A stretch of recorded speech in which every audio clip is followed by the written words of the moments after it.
Usap-usapan ang pagbabalita kay kapamilya star Daniel Padilla matapos niyang tanggapin ang Fabulous Award sa ginanap na Asia's Artist Award na ginanap sa Philippine Arena kamakailan. Ngunit sa halip na nakapokus ang headline at balita sa kanyang award, nakasentro ito sa kritisismong natanggap ni Daniel mula sa mga Koreano matapos to silang imong sa speech nito.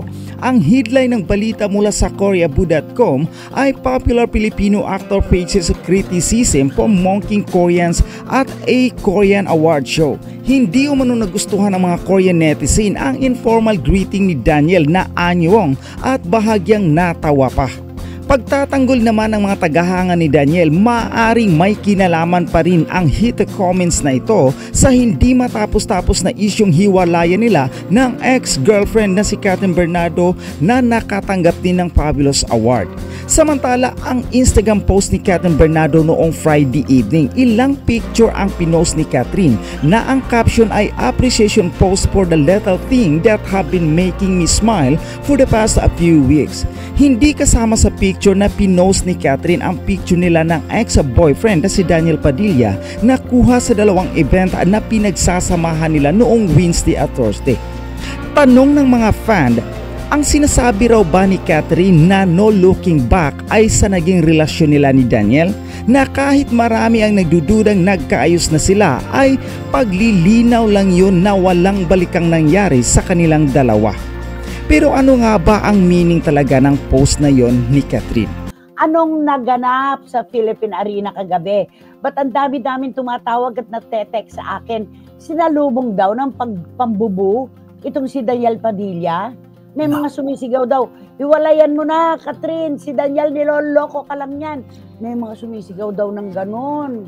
Paano naman kasi, Nay? Di ba? Alam naman natin ang kaganapan. Di syempre updated ang lahat na nagpunta doon. Ang nagulat, nakita sila doon. Tapos, sa speech pa nitong si Daniel, doon pa nadagdagan ang inis ng mga tao. Ano ba ang sinabi? Diyos ko, Nay, walang kasinsiridad. Nakala mo, parang tumanggap lang ng isang supot na candy, nagpasalamat na nakangiti.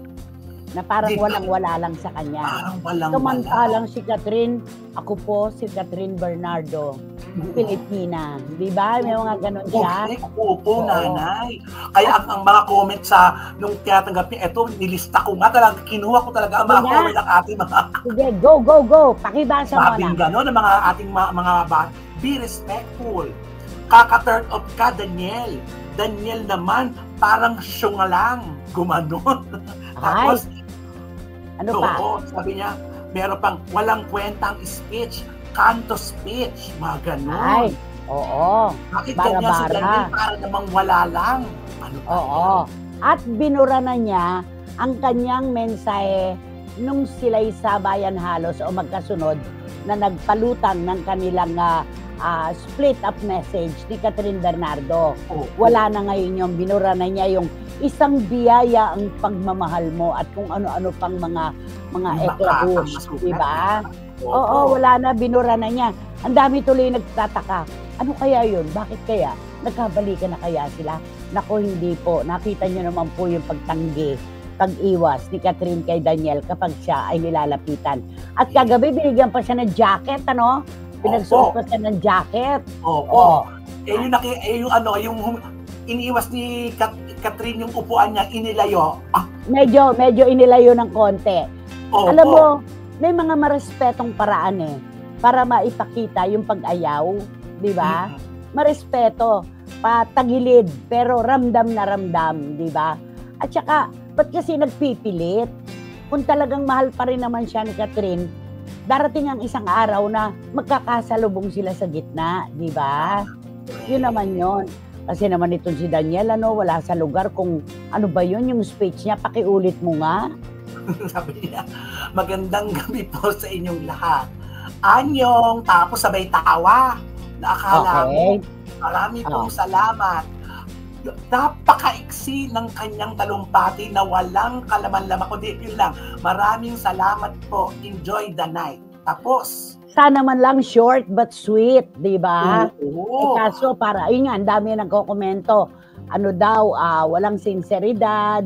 Yun, totoo, Nanay. Kwentong kanto, parang ganon ang sinasabi. Eto, Ang sabi ni Tita Nene Olanday, Tita, yan ang napapala ng mga taong nanloloko.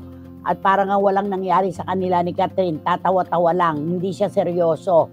Sabi ni Tita Nene Olanday. At sabi naman, eto na, naku, ang dami-dami na. At sabi naman, naku, syempre, hindi magpapatalo kahit nasa Amerika. Si Juris Dr. Channel. Ay, gusto ko yan. Ayan. Ang konserbatibong kulturang Pilipino ay talagang ayaw sa mga palikero. Mas swerte nga si Daniel Padilla na pambubulang ang pinaligo sa kanya. At hindi parang rock concert kung saan inihahagis ang mga upuan at bote sa stage dahil wala sa tono ang lead singer. Kalurky ka, Daniel. Ha? Be grateful ka na, kaya Daniel, be grateful ka na lang, okay? Ayan, ako naglalabasan na. At eto pa, sabi naman ni John, ito yung mga mensahe na talagang kumakigat. Sabi ni John, I saw everything last night. Wala talaga tayong maiintindihan sa ginagawa at sinasabi nitong si Daniel Padilla. Kung nakakakita man lang sana tayo ng kaunting remorse, baka pwede pang may makuha siyang kakampi. Pero hindi patawa-tawa na akala mo wala lang. Parang wala lang nangyari. Ganyan ba siyang magdala ng problema? Yun ang tanong. Ganyan daw ba siyang magdala ng problema? Kaya nako, kakaloka. Eto pa, sabi naman ni Marichu Formacion Espiritu, nakikitang-kita naman po na tapon ulo yan si Daniel. Maganda lang ang muka pero bio-bio siya. Kaya paano mapagtitiyagaan ni Catherine ang taong yan? Puro kayabangan lang naman ang alam. Nako, Marichu, ito ang kanyang katwiran, di ba? Opinion to Ibigay natin to sa kanila talaga. Wala tayong magagawa. Yun ang kanilang nararamdaman. Yun ang tumatawid sa kanila di ba? Correct. I'm sure, nanay, nung pagbaba niya sa stage, siguro sinabihan siya ng handler niya na, ano ba, ba't hindi ka malinag-seryoso dyan? Ano ba yung ginawa mo? Sa kanya. Ang lakas ng palakpakan, masigabo talaga kay Catherine Bernardo. Opo, aangaan mo talaga. At alam mo talagang compose. Alam mo talagang, alam niya yung piyuntahan niya. Sincero. Alam niya kung nasaan siya. At Tama. ano dapat niyang sabihin sa publiko. Sabi ni Paulo Obalde na kagagaling lang po sa Holy Land. Nagpapaano na po ako sa inyo, nagpapauna na ako. Naku, Nay, kung nandun po ako sa Philippine Arena, sisigawan ko ng bongga yung Daniel na yan. Buti na lang wala ka doon. Diba? Ayan, sabi ni Boyzie Karagay, labas sa ilong lang ang pagpapasalamat ni Daniel. Hindi sincere, kaya panalo pa rin sa mga tao si Catherine. Talagang may time na nawawala siya sa tono. Feeling international singer siya. Sabi ni Boyzie. Di ba naman? Nakakalukasta. Grabe. Alam mo, matatagalan bago makabawi. Ito si Daniel Padilla sa hiwalayang ito. Sobrang tagal ang kanyang bubunuin.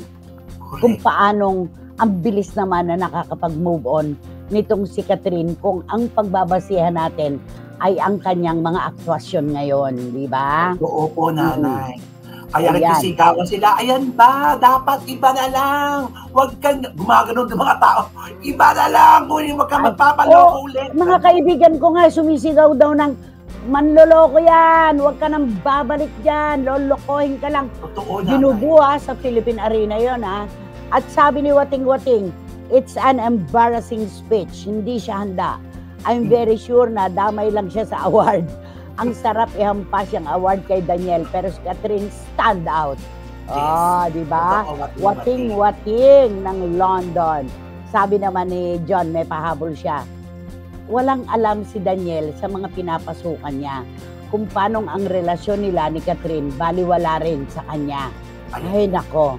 Sabi ni Dan Clavesillas, expected po talaga na mababa si Daniel. Kasi po ang mga Pinoy, maawain at ang simpatsya po ay nasa lumalabas na naapi. Isang malaking sa taong ito na nakuha pang lokohin ang taong tapat at nagmahal sa kanya.